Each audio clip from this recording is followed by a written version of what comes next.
our conversation today, I think I'm trying to structure it around two debates that we discussed earlier.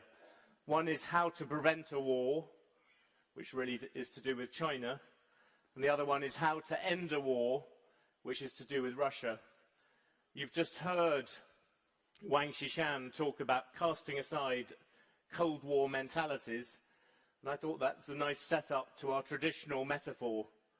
I think back in 2019, you talked about us being in the foothills of a Cold War. Then we advanced the next year to the high mountain passes. I'm not quite sure advance was the right word, but we went up. Last year, you described us as being on the edge of a precipice in terms of a Cold War. How do you see the situation today? I'm more optimistic today than I was last time.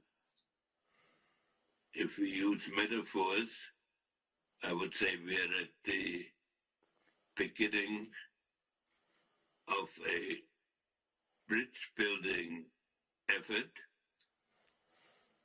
so long, which is positive so long as we remember that if the bridge doesn't get built, the precipice remains. But the opportunity is greater now than it was in our previous meetings. Is that reflected very strongly by what happened yesterday with Xi Jinping and Joe Biden? Because it's hard to believe that the rest of this year was optimistic. Was yesterday's meeting very important? Well, of course, there can always be events that override statements made at public meetings or at meetings that become public. But I think a basis has been discussed today, such as the visit of the Secretary of State to China and the general statements that were made by both sides that permits us and in a way obliges us to start some concrete discussions on a variety of topics. What has been identified so far is the climate change and the overall global economic situation. That those are important topics, but they're not controversial in their objective. So in the months ahead, the two sides and others that may join them should focus on specific attempts to solve such issues as the South China Sea issue and the nature of specific methods of economic competitiveness, and down the road, how to limit the weapons that are now emerging, which combine artificial intelligence with enormous destructiveness. Those are challenging topics, and an open dialogue between the two sides would make a big contribution. Do you see any historical... to peace. Sorry, Henry. Do you see any historical parallels in this?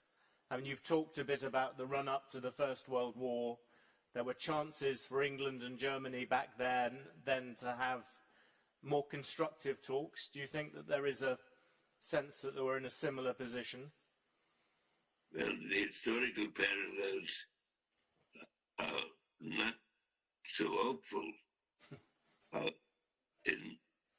For example, in 1912, there was great tension or potential tension between Britain and Germany.